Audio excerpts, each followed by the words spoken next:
Welcome back, everybody, to another episode of the BeamNG Tough Car Challenge. Today's contestant is the Gavril Barstow.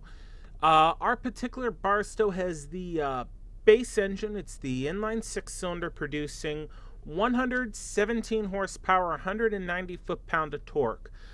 Through the 4-speed gearbox, that is enough to propel this car to 60 miles from 0 to 60 in about 10.9 seconds. And onto a top speed of 96 miles an hour. So our particular tester is extremely underpowered for its size, and even by today's standards, this is terribly underpowered. However, because this is the base engine, this is the base model car, it hasn't been thrashed around like the V8 cars have. So, can our little V6 inline 6 runabout stand the test of time on the Tough Car Challenge test track? Well, we're going to get in it and we're going to drive the nuts off of this thing and see what happens. Hopefully, it will prove itself to be more reliable than the Gavril Roamer. So, with that being said, let's get the show on the road, shall we?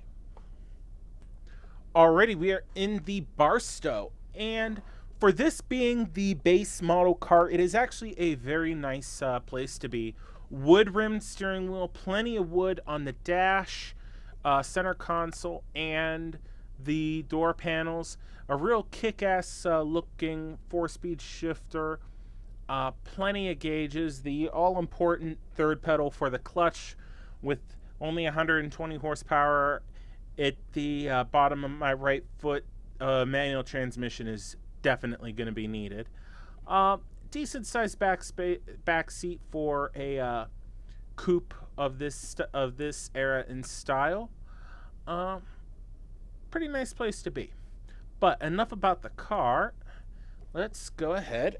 1 foot on the clutch, 1 foot on the gas, pop it in gear, and haul some ass. We don't even get any wheel spin. We're just off to the races.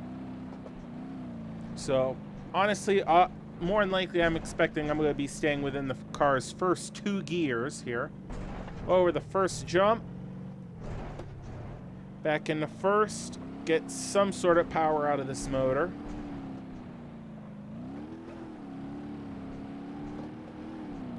Alright, coming up to the second jump. This car is actually taking it very well, but then again, it seems like the older cars for the most part they either hold up or they fall completely apart. I was going to say, if I remember right, the Miramar did pretty well.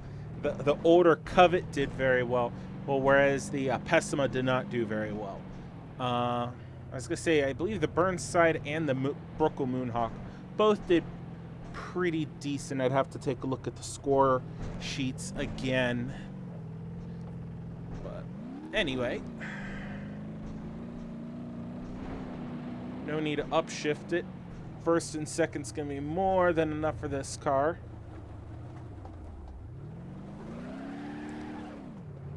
A little bit of wheel spin and a little bit of the rear end kicking out if I just keep my foot pegged all the way to the floor. Coming up to our first lap. Whoa, I got the 6-cylinder car to spin around. That's impressive. Alrighty, 1 lap down.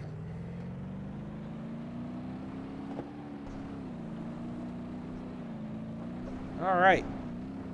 How will the Barstow stack up? A little bit of a harder landing that time compared to the first lap. In the second gear, should have stayed in first there. That's okay. Coming up to the second jump. Oh, rough landing. Shattered out our windshield, but we survived.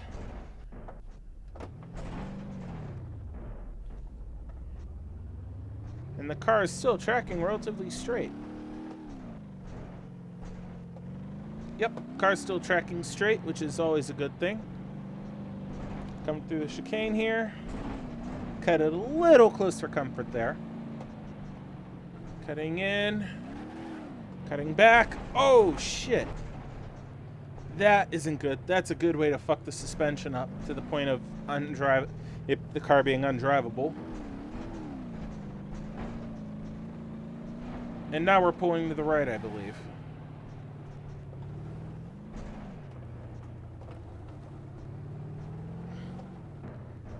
And nothing. The car did not. The car was just like, yeah, I'm gonna understeer off here at low speed. All right. So we have 2 laps done. We're gonna pull off real quick just to see what's going on with our Barstow here. Oh.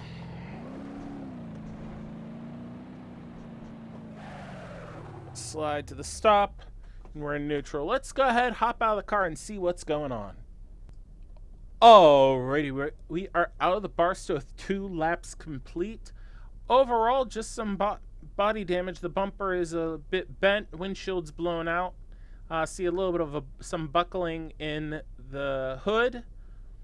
That, and the car is sitting a little awkwardly towards the front passenger wheel, and that is what is causing us to have a little bit of pull. It also looks like somehow it hasn't shattered, but the top of the passenger side door is pulling away from the body, because you can see the glass right there has just went just a little bit. I'm not expecting that should most likely shatter at some point, but other than that, the car's still good to go, so we're gonna hop in it and keep on going. Alrighty, we are back in the Barstow, and no fuss, no muss. We're just gonna rev this engine up to redline.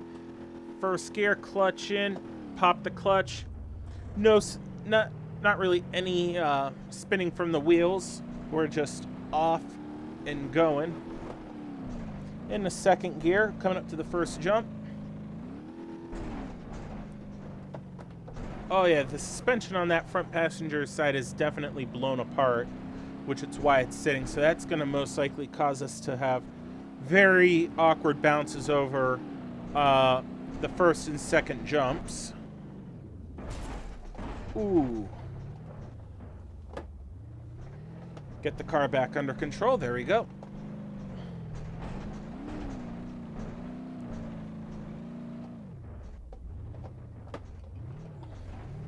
Oh shit, come on. Boing, boing, boing. Get onto the track. There we go. About a little over 2.5 down, coming up on 2 3/4 of a lap's complete. Turning in. We turned in a little too soon, but we saved it somehow.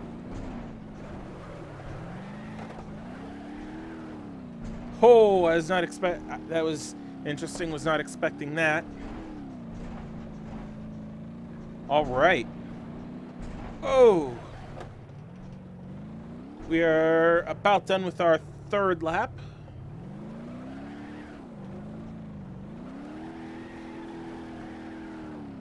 And this car is taking a beating, so that's always good.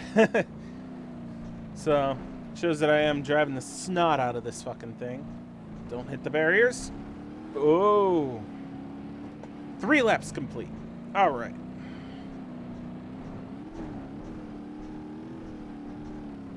Oh dear. Ooh. That was a weird jump and a weird landing.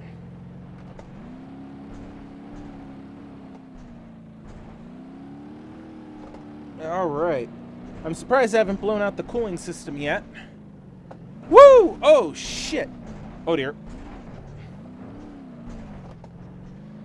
That was awkward as all fuck. Hello. Got it.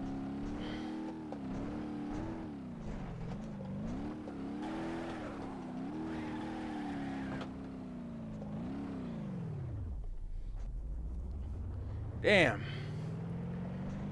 That whole thing was a mess. 3.5 laps down.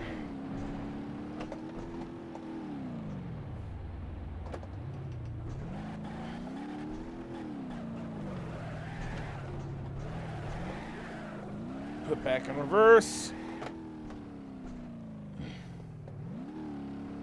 Come on.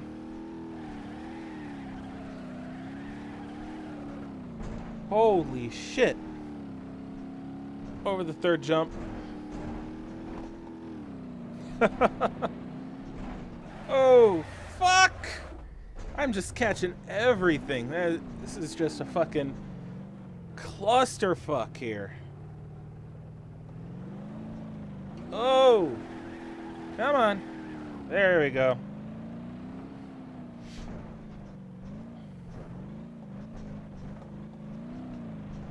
Alrighty.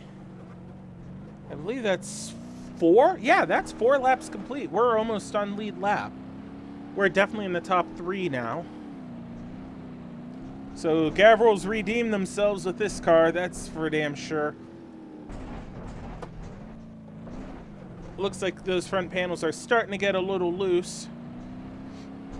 Most likely a couple bolts have come undone and fallen off. I would not be surprised. Turn in. Oh, fuck. That was a rough fucking landing. Whew. That's what, 4.5? So I believe we're tied now with the 87 Covet. And now we've surpassed it, so we now have it at least until the next car is released. We're gonna have a Gavril at number 1 and 2. Now, which one's gonna be which? Oh, I can tell you which. Fuck. Ow. That fucking hurt. Well, we definitely did not beat the H25 at 5 2/3 lap, but we are in front of the Covet, so. Oh. That was an interesting one. Let's go ahead. We might see if we got a friggin'. Whoa, we started to roll again there. Set the park and brake. We'll see which one of these doors should be able to open. We'll be able to crawl out and see what the hell's happened to our car. When we come back, we'll be out of it and we'll give a good inspection of what the fuck's happened to this thing. Alrighty. Well, our car is in a very, very bad way. To give you guys a point of reference, the hood is about where the rest of the front end should be. And if you look back where the bumper and everything is, everything got pushed back about 1.5 to 2 feet. So if we were to go ahead and... I'm going to see if I could pull the hood up here. No, it's not going to allow me to open up the hood.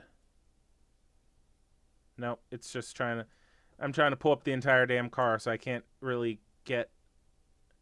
All right, there we go. There we go. Hood came open, and it's not allowing me. All right, anyway, you can see how far... If I hold it right there, you could see everything got pushed back pretty far, which took the motor out. Stuff like... It just pretty much completely fucked the car up. If somehow it would have survived, it's in such a way that it would not have been able to drive out. And if the car would have somehow survived, it would not have been lasted much longer, because a hit like that pretty much straight to the front end is almost a car killer. But I mean, the rest of the car looks okay. It looks like the body bent down a little bit underneath that door upon impact, which I'm not that surprised. That door buckled. So the car, that was a very fucking hard hit. I mean, look at just how far back the bottom end of the grill, the bumper, and the radiator got pushed back into that engine. So we're going to go ahead, go into overhead view, and determine the Barstow's final rating and see where it stacks up on our leaderboard. Alrighty, we are in overhead view, and this is where the Barstow died, which is a 2/3 of a lap rating. It was on the same lap as the Ibishu Covet ZXI, which died at the half lap mark. So our Barstow is at 4 2/3 laps completed. So it is definitely... It's in the top 5 to be easy. So we're going to go ahead and list the top 5 vehicles, starting with our Gavril H25 with 5 2/3. Then our Barstow with 4 2/3. The Bishu Covet ZXI with 4.5. The Gavril D15 with 3 2/3, which is also a tie with the Bishu Miramar. And then the Gavril Grand Marshal with 3.5. So that's like the top 5. And actually, I think that was 6. Let's see here. 1, 2, 3, 4, 5. Yeah, that's the top 6 cars. But technically 5 positions because one of them's a tie. But anyway, I hope you guys have enjoyed this video. Please like, please subscribe. The next video you see, unless the developers surprise us all with a new car in the next in an update, which today is Friday, September 2nd. Unless they've updated it and I haven't caught it, from here we're going to start doing the modified cars. And I have an idea of a real special car we're going to do for our first modded tough car challenge. So I think we're also going to switch the track up just a little bit. Maybe, actually, no, we're not. We're going to keep the same track. I just decided that. We're going to keep the same track. But I hope you guys stay tuned for the modded vehicles tough car challenge. And until next time, everybody, have a good one.